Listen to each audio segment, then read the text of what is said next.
ঘুমালে ঘন ঘন সাপ স্বপ্নে দেখি, যেমন আমি শুয়ে আছি, অনেক বড় একটা সাপ আমার চারপাশে ঘেরাও করে আছে, কিন্তু কিছু করে না, খালি ভয় দেখায়। আর জেগে থাকলে, একা যখন থাকি, মনে হয় আশেপাশে সাপ আছে।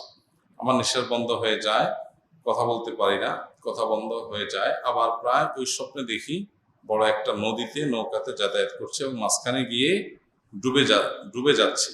পরে আবার সাঁতার কেটে কিনারায় যায়। তখন এগুলো অনেক বেশি এখন এগুলো অনেক বেশি বেশি হচ্ছে। আমার সাথে একা থাকতেই পারি না, বরং সময় মনে হয় আশেপাশে সাপ আছে। বুঝা গেছে প্রশ্ন। প্রথম কথা হলো যে ইমানদারের স্বপ্ন এটা অনেক ক্ষেত্রে অর্থবহ হয়, আবার অনেক সময় এটা অহেতুক, মানুষের জল্পনা কল্পনা থেকে হয়, শারীরিক দুর্বলতা থেকে হয়, অনেক সময় শয়তান মানুষকে ভয় দেখানোর জন্য করে। তো আপনার এই স্বপ্ন অ্যাকচুয়ালি কি, এটা স্বপ্ন বিষয়ে যারা বিশেষজ্ঞ তারা ভালো বলতে পারবেন।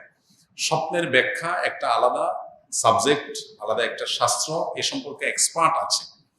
দুঃখজনক বাস্তবতা হলো আমাদের সমাজে এখন মাসালা এক্সপার্ট পাওয়া যায়, রুকিয়া বিষয়ে এক্সপার্টও পাওয়া যায়, স্বপ্নের ব্যাখ্যা বিষয়ে এক্সপার্ট বা অভিজ্ঞ আলেম বা ওইরকম রুহানি বা আধ্যাত্মিকতা সম্পন্ন মানুষ এখন পাওয়া যায় না। এটা দুঃখজনক বাস্তবতা। এর মধ্যেও যারা তুলনামূলকভাবে একটু ভালো পারেন এ বিষয়ে ব্যাখ্যা করতে, আপনি তাদের শরণাপন্ন হতে পারেন। সাপ কখনো কখনো কখনো কখনো, এটা আমি একেবারে পার্টিকুলার এই কেসে এটাই হয়েছে যেটা বলছি না, কখনো কখনো সাপ, বিশেষ করে সেহের বা জিন জাদুর যারা ট্রিটমেন্ট করেন রাকি, তাদের অভিজ্ঞতা এবং এই সংশ্লিষ্ট বিভিন্ন বর্ণনার আলোকে আপনার জানা যায় যে সাপ অনেক সময় জিন বা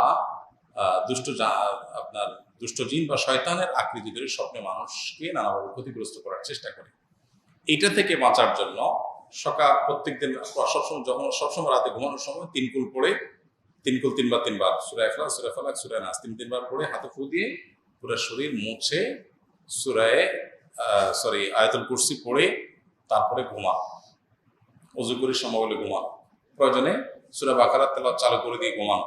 এভাবে নানাভাবে আপনি শয়তানের থেকে হলে সেটা থেকে বাঁচার জন্য চেষ্টা করতে পারেন। আর এর বাইরে এটা হতে পারে কোনো বিশেষ, অনেক সময় সাপ শত্রুকে ইন্ডিকেট করে, বাকি আপনি আবার বলছেন আপনাকে কোনো আক্রমণ করে না, তো হতে পারে যে আপনার শত্রু আছে কিন্তু আপনার ক্ষতি করতে পারবে না ইনশাআল্লাহ, তাহলে সেক্ষেত্রে আপনি আল্লাহর কাছে পানা চান।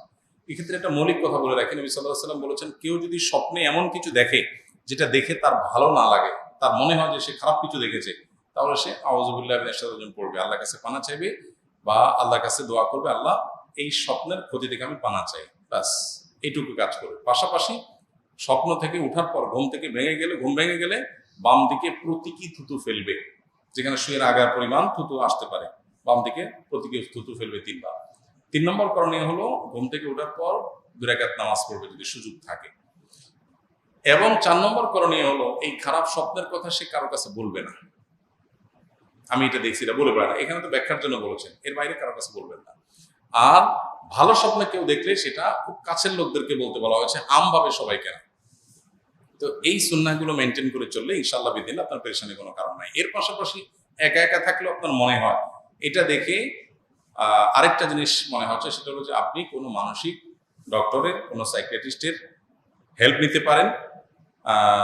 সেক্ষেত্রে এটা যদি মানসিক ইস্যু হয়ে থাকে ইনশাআল্লাহ সেটা ইমপ্রুভ করবে। এমনকি এই যে ওয়াসওয়াসা, মানসিক সমস্যা, এটার কারণে রুকিয়াও করা যায়। সো রুকিয়া করলে আশা করা যায় আপনি সুস্থ হবেন বা স্বাভাবিক হবেন। আল্লাহ তাআলা রহম করবেন।